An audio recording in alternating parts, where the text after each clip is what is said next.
2025ஆம் ஆண்டில் காலடி எடுத்து வைத்திருக்கும் இந்த ஆண்டு எல்லாருக்கும் நீங்க எதிர்பார்க்கிற மாதிரி, நீங்க எதிர்பார்த்திருக்கிற மாதிரி, நீங்க நினைக்கிற மாதிரியான ஆண்டாக நீங்க என்னெல்லாம் செய்ய போறீங்களோ அந்த ஆண்டாக அமையட்டும்.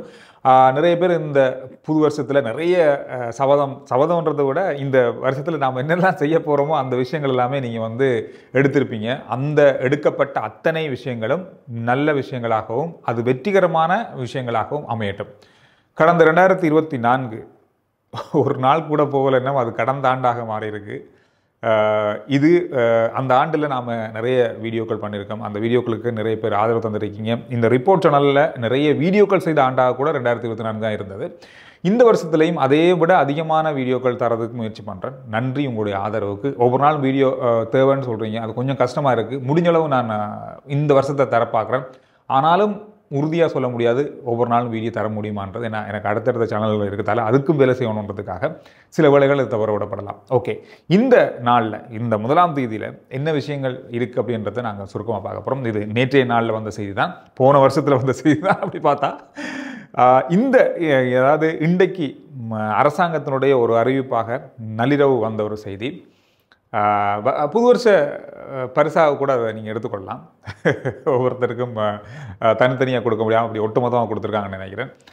மண்ணெண்ணெயோடைய விலை 5 ரூபா குறைச்சிருக்காங்க. மண்ணெண்ணெயோடைய விலை 5 ரூபா குறைச்சிருக்காங்க. டீசலோ பெட்ரோலோ மற்ற எந்த எரிபொருளுக்குமான விலைகள் குறைக்கப்படலை.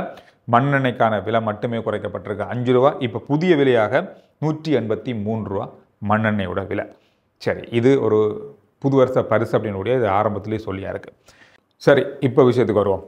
முன்னாள் இராணுவ தளபதி சரத் பொன்சேகா நேற்றைய நாளில் ஒரு ஊடக சந்திப்பில் வைத்து சில விஷயங்களுக்கு பதிலளித்திருக்காரு. ஊடகவியலாளர்கள் கேட்ட சில கேள்விகளுக்கு அவர் பதிலளித்திருக்காரு. அதில் மிக முக்கியமான 2-3 விஷயங்கள் தான் இந்த நான் உங்களுக்கு தரப்போகிற விஷயங்கள். அதில் ஊடகவியலாளர்கள் கேட்ட கேள்வி, முதலாவது கேள்வி, முன்னாள் ஜனாதிபதி மஹிந்த ராஜபக்ஷ அவர்களுக்கு பாதுகாப்பு குறைக்கப்பட்டிருக்கு. இந்த பாதுகாப்பு குறைக்கப்பட்டதால் அவருக்கு உயிர் ஆபத்து இருக்குது அப்படின்னு சொல்கிறாங்க.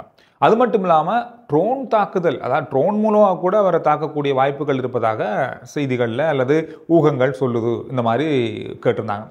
அதுக்கு முன்னாள் இராணுவ தளபதி சரத் பொன்சேகா அவர்கள் பதிலளித்திருந்தார்.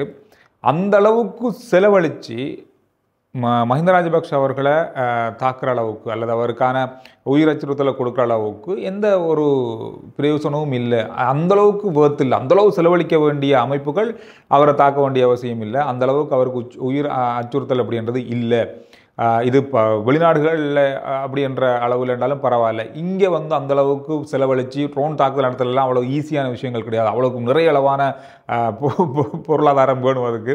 எனவே மிக துல்லியமான தொழில்நுட்பங்கள் அதெல்லாம் பயன்படுத்தி அவரை தாக்குதல் செய்யக்கூடிய அவசியம் இப்போதைக்கு இல்லை. அந்தளவுக்கு அவர் பேத்தானவரும் இல்லைன்ற மாதிரி சொல்லியிருக்காரு.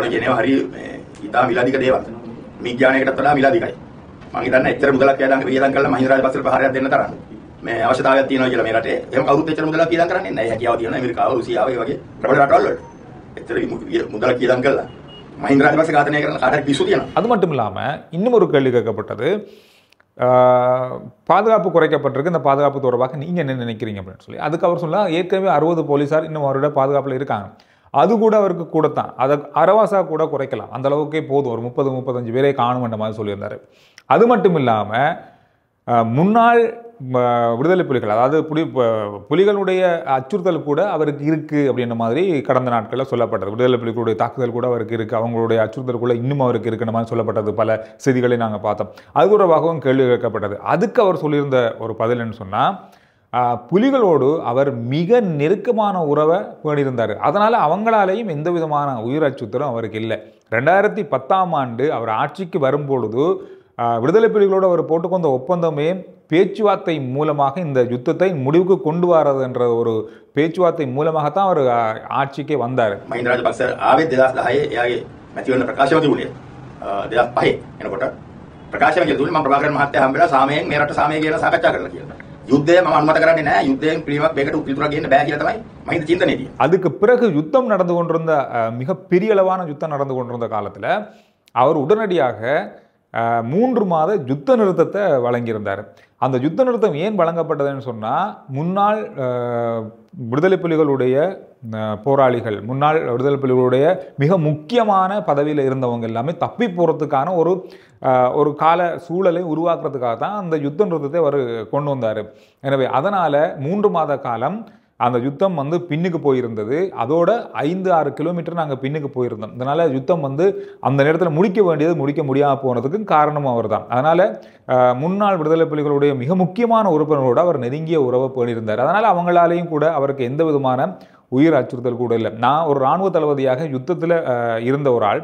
அப்படி இருக்கும்போது 2010ஆம் ஆண்டு தேர்தல் முடிவுகள் வரதுக்கு முதல்லையே என்ன வந்து சிறைக்கு அனுப்பியிருந்தாங்க. சிறைக்கு அனுப்பினது மட்டும் இல்லாமல் அங்கே எனக்கு எந்த ஒரு பாதுகாப்பும் இருக்கலை. அங்கே முன்னாள் விடுதலை புலிகளுடைய அமைப்பை சேர்ந்தவங்க கூட அங்கே இருந்தாங்க. அவங்களோட கூட நான் ஒரே செல்லில் கூட இருந்தேன். எனக்கு அந்த நேரத்தில் கூட எந்த விதமான பாதுகாப்பும் அரசாங்கத்தால் வழங்கப்படலை. அப்படி இருக்கும்போது இவருக்கு எந்த ஒரு அச்சுறுத்தலும் அவங்களால் அந்த நேரத்தில் இருக்கலை. அதனால் இப்போ அந்தளவு பாதுகாப்பு தேவைப்படாது அப்படின்ற மாதிரி சொல்லியிருந்தார். இது அதிகமாக சகோதர மொழி ஊடகங்களில், சிங்கள மொழி ஊடகங்களில் மிகப்பெரிய அளவில் பார்க்கப்பட்ட ஒரு செய்தியாக நேற்றைய நாளில் இருந்தது. 2009 ජනවාරි 30ක පෙබරවාරි 1 වෙනිදා මහින්ද රාජපක්ෂ සටන් විරාමයක් දුන්නා. අපි එපා කියද්දි. ඒතකොට සටන් විරාමය දෙනකොට අවසානයේ පෙනි අපි හිටියේ. යුද්ධ මීට මාස 3කට කලින් ඉවර වෙනවා සටන් විරාමය නොදුන්නා නම්. ඒ සටන් විරාමය දුන්නේ ප්‍රභාකරන් නැතුව නායකයන්ට පැනලා යනවා. ඒකන්ද කවදාවත් මහින්ද රාජපක්ෂට LTT ගේ පාර දෙන්නේ නැහැ. ஜனாதிபதி அன்றகுமார் திசாநாயக்க அவர்கள் நேற்று நாளுக்கு முந்தைய நாளில் நினைக்கிறேன் உடனடியாக அமுலுக்கு வரும் வகையில், அதாவது சிறைச்சாலைகளுக்குள்ள போதைப்பொருள் கொண்டு போகிறது அல்லது போதைப்பொருள் பாவனையோடு தொடர்புடையவர்கள், போதைப்பொருள் கடத்தலோடு தொடர்புகளை உடனடியாக கண்காணித்து அதுக்குரிய சட்ட நடவடிக்கையும், அதாவது சிறைச்சாலைக்குள்ளே போதைப்பொருள் பாவனையை உடனடியாக கட்டுப்படுத்துறதுக்கான உடனடி நடவடிக்கை எடுக்கிறதுக்கான அறிவித்தலை கொடுத்திருந்தார். இது ஒரு மிக முக்கியமான விஷயமாக பேசப்பட்ட ஒரு விஷயமாக மாறியிருந்தது. அதோட இன்றைய நாளில் 2025ஆம் ஆண்டினுடைய இந்த ஆண்டானது எப்படி இருக்கணும், என்னென்ன விஷயங்கள் வந்து அரசாங்கம் வந்து குறிக்கோளாக வச்சிருக்கு அப்படின்ற மாதிரியான ஒரு விஷயத்தை வெளியிட்டிருந்தாங்க. அந்த விஷயத்தில் சொல்லப்பட்டது கிளீன் ஸ்ரீலங்கா அப்படின்ற வேலை திட்டம் இன்று முதல் ஆரம்பிக்கப்பட்டது இந்த வருஷத்தில். இந்த வேலை திட்டமானது சூழலை ஆடலை வந்து சுத்தமாக்குறது மட்டுமல்ல, மக்களுடைய பிரச்சனைகள், மக்கள் மத்தியில் இருக்கிற பல சிக்கலான விஷயங்களை கிளீன் செய்து சுத்தம் செய்து ஒரு நிரந்தரமான மக்கள் விரும்புகின்ற ஒரு நாட்டையும் அவங்களுக்கான வாழ்வையும் உருவாக்குறது இந்த கிளீன் ஸ்ரீலங்காவோட திட்டமாக இருக்குது. அது மட்டும் இல்லாமல் நாடு சுதந்திரம் அடைந்ததுக்கு பிறகு மக்கள் ஆணை கிடைக்கப்பெற்ற மிகப்பெரிய அளவில் வழங்கப்பட்ட ஒரு அரசாங்கம் இருக்குது. இந்த அரசாங்கத்தினுடைய மக்கள் ஆணையை வைத்துக்கொண்டு கடந்த நூற்றாண்டுகளில் மக்களுக்கு வழங்கப்பட இருந்த சலுகைகள், மக்களிடமிருந்து பறிபோன அல்லது மக்களுக்கு நிறைவேற்றப்படாமல் போன பல முக்கியமான விஷயங்களை இந்த ஆண்டு நிறைவேற்ற ஒரு ஆண்டாக இருக்கணும் அப்படின்ற மாதிரியும் அவருடைய இந்த வருஷத்தினுடைய துணிப்பொருளில் உள்ளடக்கப்பட்டிருக்கிறது. அதோட இலங்கையை பொறுத்தவரையில் இந்த ஆண்டு கடந்த ஆண்டை விட பொருளாதாரத்தினுடைய மிகப்பெரிய உச்சத்தை தொடக்கூடிய ஒரு ஆண்டாக மாற்றுவது இந்த ஆண்டினுடைய மிக முக்கியமான நோக்கமாக இருக்கும். மக்களுடைய இருண்டு போன சில விஷயங்களை வெளிச்சமாக்குறதும் இந்த வருஷத்தினுடைய மிக முக்கியமான ஒரு துணிப்பொருளில் உண்டாக இருக்கும் அப்படின்ற மாதிரி ஜனாதிபதியினுடைய இந்த வருஷத்துக்கான சில விஷயங்கள் உள்ளடக்கப்பட்டிருக்கு. அதில் இதெல்லாம் இருக்குது அப்படின்னு மாதிரி சொல்லப்பட்டிருக்கு அவருடைய இந்த குறிக்கோளில். எனவே 2025ஆம் ஆண்டில் பல வித்தியாசமான மாற்றங்களை இலங்கை காணும் அப்படின்ற ஒரு எதிர்பார்ப்பு மக்கள் மத்தியில் இருக்குது. அரசாங்கம் எந்த பக்கம் எது சொல்கிறாலும் கூட மக்களுக்கு இருக்குது. இந்த ஆண்டு கடந்த ஆண்டை விட, அதாவது 2-3 வருஷத்துக்கு முதல்ல இருந்த புது வருஷத்தினுடைய வரவேற்பை மக்கள் ஆர்வமாக இந்த 2025 கொண்டாடி இருக்காங்க. காலிமுகத்திடலில் மிகப்பெரிய அளவிலான மக்கள் கூட்டம். அதாவது நான் நினைக்கிறேன் இதுவரைக்கும் 2018 ஆண்டு 19ஆம் ஆண்டினுடைய ஆரம்ப முதல் 2010, 18, 19 இந்த ஆண்டுகளில் நான் காலிமுகத்திடலில் பார்த்த மக்கள் கூட்டத்தை விட இந்த முறை மிக அதிகமாக இருந்தது. அதுக்கு பிறகு வந்த கொரோனா, அதுக்கு பிறகு வந்த பொருளாதார சிக்கலால் பெரிய அளவான மக்கள் இல்லை, ஆனால் இருந்தது குறைவு. ஆனால் அந்த இதெல்லாத்தையும் மீண்டும் நினைவுக்கு கொண்டு வர மாதிரி இந்த 2025ஆம் ஆண்டை வரவேற்கிறதுக்காக மக்கள் தொடர்ச்சியாக வெளி மாவட்டங்களிலிருந்து வந்து புது வருஷத்தை வரவேற்றிருக்காங்க. இது ஒரு பெரிய ஒரு முன்னேற்றமாகவும் மாற்றமாகவும் மக்கள் மத்தியில் ஒரு வித்தியாசமான ஒரு சுதந்திரத்தையும் மகிழ்ச்சியையும் தந்த ஒரு ஆண்டாக மலரணும் அப்படின்ற எண்ணத்தோட நிறைய மக்கள் வந்து இதை வரவேற்றத்தை பார்க்கக்கூடியதாக இருந்தது. எனவே எல்லாருமே சோஷியல் மீடியாக்கள் இதெல்லாம் பார்த்துருப்பீங்க. இந்த விஷயமும் கொஞ்சம் ஆதானிக்கக்கூடிய விஷயமாக இருந்தது. இதுக்கு தனியான போக்குவரத்து நடைமுறைகளை அமுல்படுத்தி அந்த பிரதேசத்தில் மக்கள் அதிகமாக வருவாங்கன்று ஏற்கனவே ஊகிக்கப்பட்டு இது நடைமுறைப்படுத்தப்பட்டதுன்னா பாருங்கள், அந்த அளவுக்கு மக்களுடைய அந்த போக்குவரத்தும் இருக்கட்டும், மக்களுடைய அந்த புது வருஷத்தினுடைய ஆரம்பத்தை எதிர்நோக்குற அந்த விஷயமாக இருக்கட்டும் பெரிய அளவாக இருந்தது. பார்க்கும்போது சாதாரணமாக பார்க்கும்போது இருந்தது. இது ஒரு கடந்த வருஷத்துக்கும் அதுக்கு முதல் வருஷத்தையும் ஒப்பிட்டு பார்க்கும்போது கொஞ்சம் கூடுவதாகவே இருக்குது. எனவே நீங்கள் சொல்லுங்கள், உங்களுடைய பிரதேசங்களில் எப்படி புது வருஷத்தை கொண்டாடினீங்க, எந்த அளவுக்கு இருந்துச்சு, போன வருஷத்துக்கு இந்த வருஷத்துக்கும் இடையில் ஏதாவது மாற்றம் இருந்துச்சா, இல்லை அதே மாதிரி தான் இருக்கா? இதெல்லாம் இருந்தாலும் பரவாயில்ல, கருத்துக்களில் பதிவிடுங்க. மீண்டும் ஒரு முறை இனிய புது வருஷ வாழ்த்துக்கள்.